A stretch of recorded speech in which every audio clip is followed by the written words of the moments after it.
Singapore had a model coronavirus response, then cases spiked. What happened?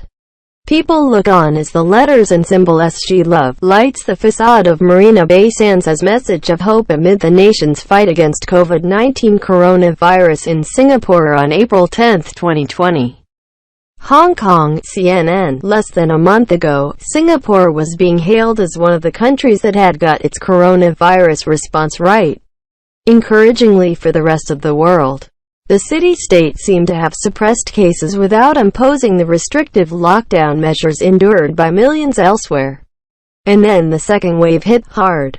Since March 17, Singapore's number of confirmed coronavirus cases grew from 266 to over 5,900, according to data from Johns Hopkins University. While in the worst-hit countries of Western Europe and in the US, thousands of cases are being reported every day. Singapore has a population of 5.7 million people and a total area of around 700 square kilometers. It is smaller than New York City, meaning those numbers are more significant. But Singapore also has advantages that many larger countries don't. It only has one major land border with Malaysia and can keep a tight control on people entering by air. It also has a world-class health system and a propensity for somewhat draconian rules and policing that can benefit a government when trying to control a pandemic. So what went wrong? The answer appears to lie in overlooked clusters of cases among migrant workers living in cramped dormitories and an underestimation of the speed at which those infections could spread through a city where lockdown measures had not been put in place.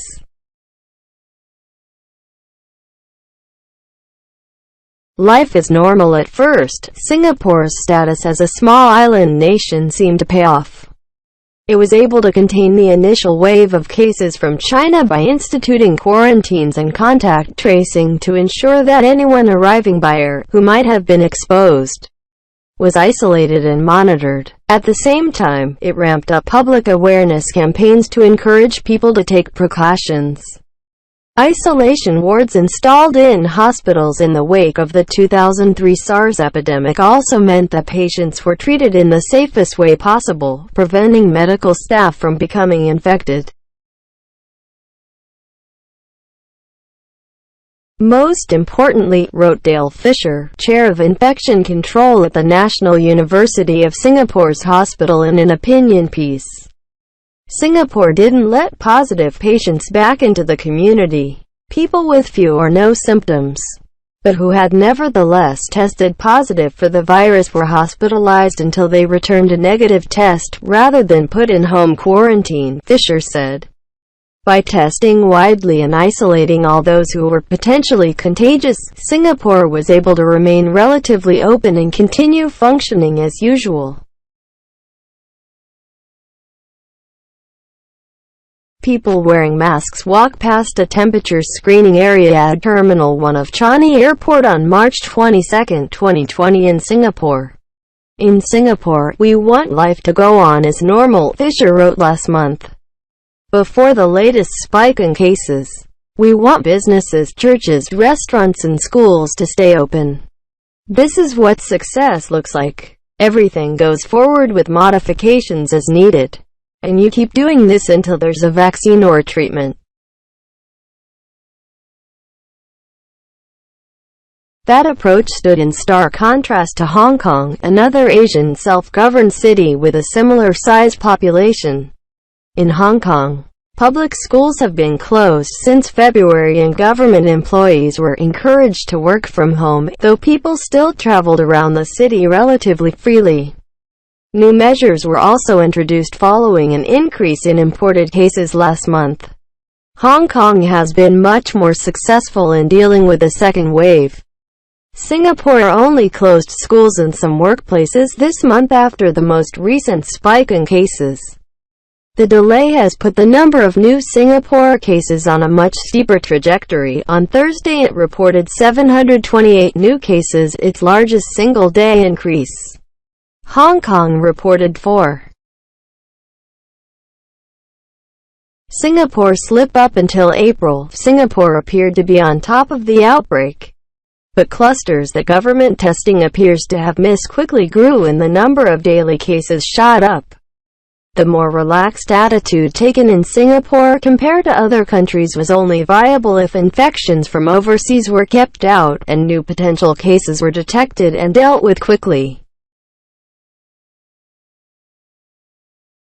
Once this measure failed, the speed at which the virus could pass from person to person was greater than it would be in a place with heavy lockdown and social distancing measures. Many of the new clusters have been connected to Singapore's vast migrant worker population, in particular those workers, most from South Asia, living in cramped dormitories, who appear to have been overlooked in the initial wave of testing. Multiple dormitories have been quarantined and the government is ramping up testing for all workers. It's unclear whether those infections were from migrant workers coming in from outside, or if the virus was circulating among the largely untested population for some time. What is evident is that the conditions that workers live in made effective social distancing, or home quarantine, next to impossible, making it easy for the virus to spread. The dormitories were like a time bomb waiting to explode, Tommy Koh, a Singapore lawyer and former diplomat, wrote in a widely shared Facebook post earlier this month. The way Singapore treats its foreign workers is not first world but third world. The government has allowed their employers to transport them in flatbed trucks with no seats. They stay in overcrowded dormitories and are packed like sardines with 12 persons to a room. Koh added that Singapore should treat this as a wake-up call to treat our indispensable foreign workers like a first world country should, and not in the disgraceful way in which they are treated now. Since the recent spike in cases, Singapore has instituted what the government is calling a circuit breaker, a package of restrictions and new rules combined with harsh punishments, designed to stymie the new wave of cases and allow the city to get its outbreak back under control. Singapore has a good chance of getting things under control, thanks again to its small size, strong government, and well-funded healthcare system. But the recent spike in cases in Singapore has lessons for the rest of the world. No time to relax. Both Singapore and Hong Kong were only able to maintain relative normality while they kept a tight lid on potential imported infections. Once a wave of cases did arrive from overseas, both had to react quickly to prevent a new epidemic. Hong Kong was able to do this more easily because the city has never completely relaxed, while Singapore has been forced to institute the circuit breaker, and it remains to be seen how successful that will be.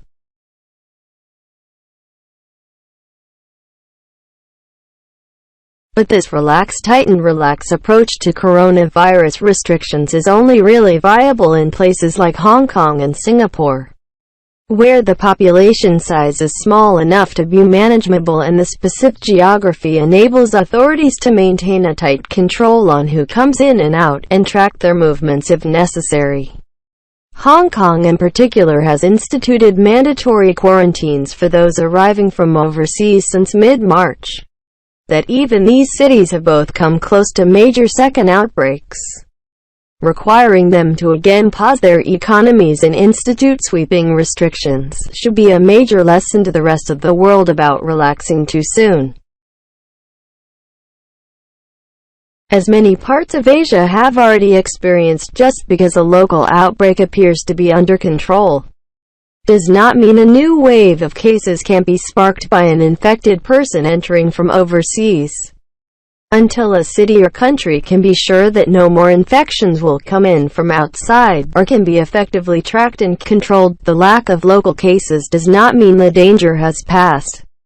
And in larger countries where borders between regions are more porous and cities lack the ability to easily control and monitor who comes in and out, avoiding imported infections may be next to impossible. Either the whole country is safe, or nowhere truly is. As Singapore's experience shows, relaxing too soon can backfire disastrously.